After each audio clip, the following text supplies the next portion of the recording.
आमच्यावर विषबाधा करण्याचा प्रयत्न करण्यात आला होता। पाण्यात आणि जेवणात विष टाकून मुलींचा घात करू असा त्यांनी खेळ रचला होता। इथं 22 मुली आहेत सर, 22 मुलींचा जीव घेण्याचा प्रयत्न केला आहे त्या व्यक्तीने।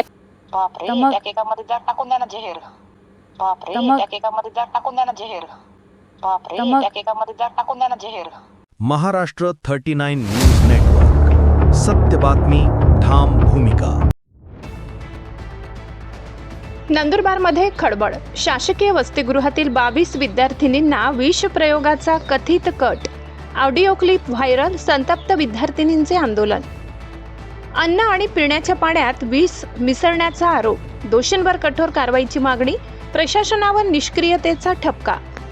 नंदुरबार जिल्ह्यातील समाज कल्याण विभागाच्या मुलींच्या शासकीय वसतिगृहात घडलेल्या एका धक्कादायक आणि संतापजनक घटनेने संपूर्ण नंदुरबार जिल्हा हादरला आहे। वसतिगृहात राहणाऱ्या तब्बल 22 विद्यार्थिनींच्या अन्नात आणि पिण्याच्या पाण्यात विष मिसळण्याचा कथित कट रचल्याचा गंभीर आरोप समोर आला असून या प्रकरणामुळे विद्यार्थिनींसह पालकांमध्येही भीती आणि संतापाचे वातावरण निर्माण झाले आहे।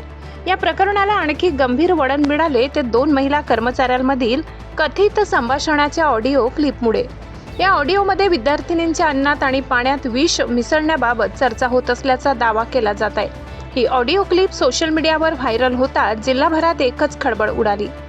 प्रशासनाच्या कार्यपद्धतीवर प्रश्नचिन्ह उपस्थित झाले आहे।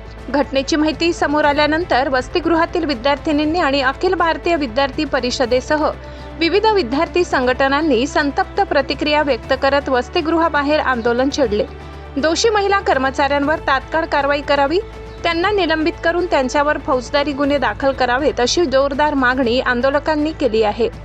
आंदोलकांचे म्हणणे आहे की यापूर्वीही संबंधित अधिकाऱ्यांकडे विविध तक्रारी करण्यात आल्या होत्या, मात्र त्याकडे सातत्याने दुर्लक्ष करण्यात आले। त्यामुळेच आज विद्यार्थिनींच्या सुरक्षेचा प्रश्न ऐरणीवर आला असून प्रशासनाची निष्क्रियता उघड झाली आहे।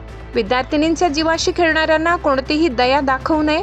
ऑडिओ क्लिपमध्ये स्पष्ट पुरावे असल्याचा दावा होत असताना प्रशासन कारवाई करण्यास का टाळाटाळ करत आहे? दोषींना कोणाचे संरक्षण मिळत आहे, असा संतप्त सवाल विद्यार्थी संघटनांनी उपस्थित केला आहे। समाज कल्याण विभागाच्या वसतिगृहातच विद्यार्थिनींच्या सुरक्षिततेवर प्रश्नचिन्ह निर्माण होत असेल तर पालकांनी आपल्या मुलींना शिक्षणासाठी वसतिगृहात पाठवायचे कसे, असा सवाल आता सर्वसामान्य नागरिकांकडूनही उपस्थित केला जात आहे।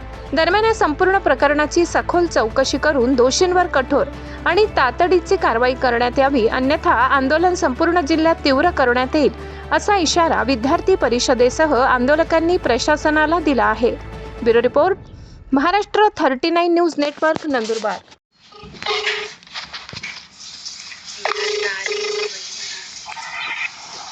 हॅलो, कंदनताई बोला। हा, उठली की नाही? उठली हो। हा, मी तुला काय सांगते आई, बघ नीलमताई यायच्या आधी बोलायचं होतं मला, म्हणून मी लवकर आली। हा, तर म्हटलं काय करू, किती वाजेपर्यंत, म्हणजे गावात पण जायचंय मला, आज रविवार आहे ना। तू सांगितलं तसं मग ते कुठून आणायचं ग? थांब मग मी आणून दे। तू कधी देशील पण आणून? सोमवारी। सोमवारी?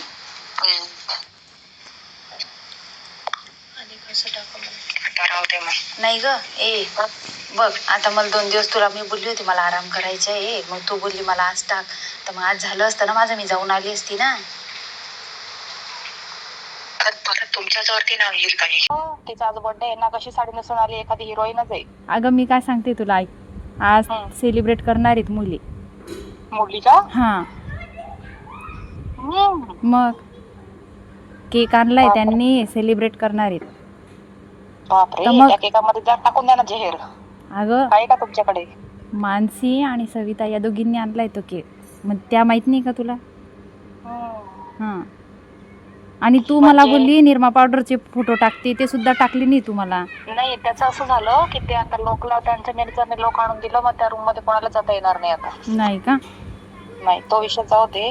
मग आमच्याकडे त्यांचे प्रूफ पण आहेत. जी मावशीने आम्हाला हे सांगितलेलं आहे, ज्यांनी आम्हाला मदत केलेली आहे, त्यांच्याजवळ ती व्यक्ती येऊन सांगायची की मुलींचं असं असं करायचंय, पाण्यात विष टाकायचंय आणि जेव्हा विष टाकू तेव्हा मी कॅमेरे बंद करून देईल असं ती व्यक्तीने सांगितलं आहे. जया मावशी त्या स्वयंपाकाच्या मावशी त्यांनी आमच्या कानावर टाकलं तेव्हा आम्ही ही ऍक्शन घेतली. आम्ही रोज रेकॉर्डिंग करायचो सर. 15 दिवसांची ती व्यक्ती प्लॅनिंग करत आहे की मुलींच्या पाण्यामध्ये विष टाकू आणि सगळ्या मुलींना मारून टाकू असा तिने प्लॅन केलेला आहे. जी मावशी आहे तिला आम्ही सपोर्ट करतो किंवा ती मावशीने आम्हाला सांगितलं सर लवकरात लवकर कळवलं, नाहीतर सर आज 22 मुलींचा जीव गेला असता सर.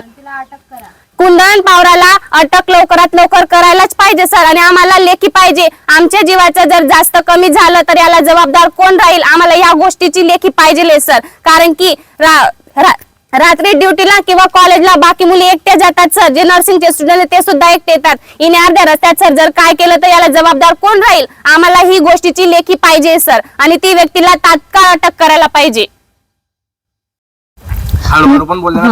नमस्कार सर, मी दीपाली कुवर, मी बीसी हॉस्टेल मधून बोलते सर. आमच्यावर जीव घेणं हल्ला झाला सर. म्हणजे होणार होता पण ते टळलं. पण सर म्हणजे हे आम्हाला ना संडेला कळलं तर आम्ही सरांना बोलवलं.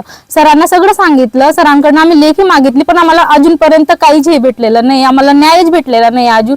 आणि काल सर कोणीच आलं नाही आम्हाला बघायला. कोणीच नाही की मुली कशा आहेत काय आहेत. आमचे ऑर्डर सुद्धा बघायला आले नाही सर आम्हाला. मग आम्ही काय करायचे सर आता? तर आम्हाला न्याय पाहिजे. ह्या गोष्टीवरती न्याय पाहिजे. फक्त नाईलाजाने आम्हाला इथं बसावं पडतंय सर. सर. आम्ही सगळ्या वरिष्ठांना कळवलं होतं तर कोणीच काही ऍक्शन घेतली नाही म्हणून आम्हाला इथे नाईलाजाने बसावे लागतंय आणि आम्हाला आंदोलन आणि सर प्रॉपर टार्गेट केलं जात आहे सर मुलींना की कोण बोलतंय असं. आणि आम्ही फोन करून सांगतो तर आम्हाला विचारता की तुम्ही कोण बोलताय? सर सगळ्या मुलींचे आहे ना. मग सगळ्या मुली बोलताय तर नाव का विचारताय तुम्ही? आणि सर आम्ही त्यांना सांगतो ते सांगतात की अभ्यास करा अभ्यास करा. सर आम्ही अभ्यास करायला तर आलेलो आहे सर. लांब लांबून आलेले सर पोरी. इतक्या लांब लांबच्या, कोणी शिरपूरच्या, नाशिकच्या, सगळ्या इतक्या लांबच्या पोरी आल्या. आमच्या पालकांनी आम्हाला इथं का हे केलंय सर? त्यांनी आमच्यावर विश्वास केला. हॉस्टेलमध्ये सेफ्टी राहते. कुठली सेफ्टी सर? इथं आमचा घात करायला हे टळत नाही. कुठली सेफ्टी सर? आम्हाला न्याय पाहिजे. ती व्यक्ती आम्हाला इथं उपस्थित पाहिजे. कोणाच्या खुर्च्या गेल्या तरी चालेल पण आम्ही आंदोलन थांबवणार नाही. आम्ही आंदोलन थांबवणार नाही.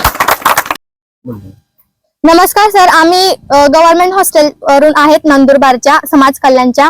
तर विषय असा झाला होता की आमच्यावर सगळ्या मुलींवर, आम्ही 22 मुली होतो, तर आमच्यावर विषबाधा करण्याचा प्रयत्न करण्यात आला होता. पाण्यात आणि जेवणात विष टाकून मुलींचा घात करू असा त्यांनी खेळ रचला होता.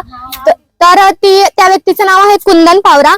तर ती व्यक्ती आम्हाला इथं पाहिजे म्हणून आम्ही सगळ्या मुली इथं आंदोलनाला बसलो आहेत. आम्ही आमच्या वरिष्ठ अधिकाऱ्यांना पण कळवण्यात आलं होतं तर कोणीच काही ऍक्शन घेतली नाही म्हणून आज आम्ही इथे आंदोलनाला बसलो आहेत.